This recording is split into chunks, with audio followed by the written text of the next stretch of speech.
La France est entièrement sous domination juive. Les Rothschild, les grosses familles qui dominent quand même les continents. 22% de l'ensemble des Français pensent qu'il existe un complot sioniste. La figure maléfique du juif tentaculaire reprend du service.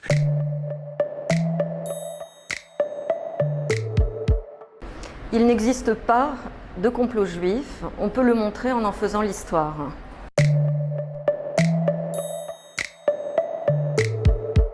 C'est l'idée suivant laquelle les Juifs auraient un projet visant à dominer la planète et finalement au détriment des sociétés.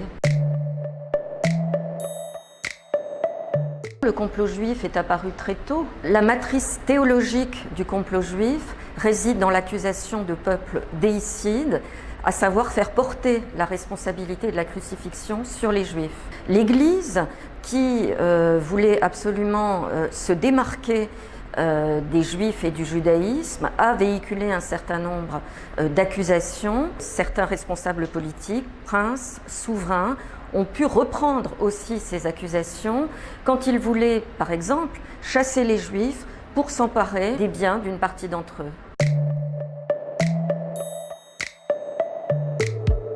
Ce lien s'établit dès le Moyen-Âge. Certaines professions en rapport avec l'argent étaient interdites aux chrétiens, comme le prêt à intérêt. Les Juifs, qui n'avaient pas accès à d'autres professions permettant de s'élever dans l'échelle sociale, comme la possession de la terre, eh bien, eux pouvaient effectivement l'exercer.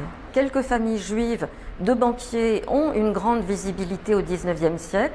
C'est le cas des Rothschild. Certains textes, à gauche comme à droite à l'époque, mettent l'accent sur cela, alors que ce n'est qu'une très petite minorité. L'immense majorité des Juifs, notamment en Europe centrale et en Russie, sont des gens extrêmement pauvres. Le complot juif se diffuse parce qu'il sert plusieurs stratégies politiques. Une partie de la gauche, jusqu'à l'affaire Dreyfus, est convaincue qu'il y a un lien étroit entre la finance juive et le capitalisme. À droite, les catholiques sont eux convaincus du contraire, c'est-à-dire de l'idée suivant laquelle les juifs sont par nature révolutionnaires et sont à l'origine de la Révolution française. La révolution bolchevique, d'ailleurs, relance ce thème des juifs révolutionnaires parce qu'il y avait parmi les bolcheviks effectivement des juifs et parce que là encore, les juifs seront émancipés grâce à la révolution bolchevique.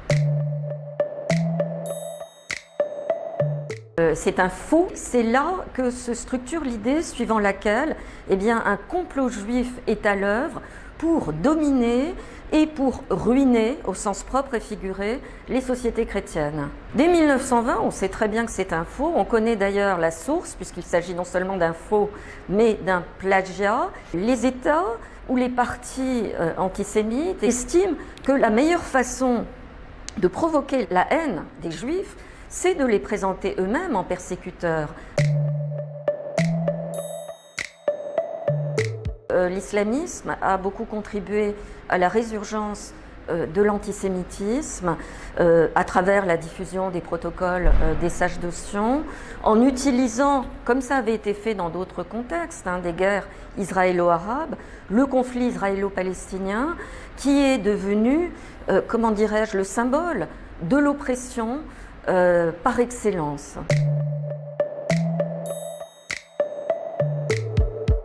On a pensé un peu trop simplement que la Shoah ayant été un crime sans comparaison, il suffisait de parler de la Shoah, de mentionner la mémoire de la Shoah pour faire disparaître ces préjugés. L'antisémitisme est fait d'un contenu culturel, de stéréotypes, de préjugés qui ont été diffusés par les partis, mais aussi par des supports culturels, littérature, cinéma, etc. C'est une idéologie qui s'est sédimentée sur des siècles, par la religion aussi également. On ne fait pas disparaître quelque chose donc, qui s'est formé au cours de siècles, simplement par ce qu'on a appelé un travail de mémoire à propos de la Shoah.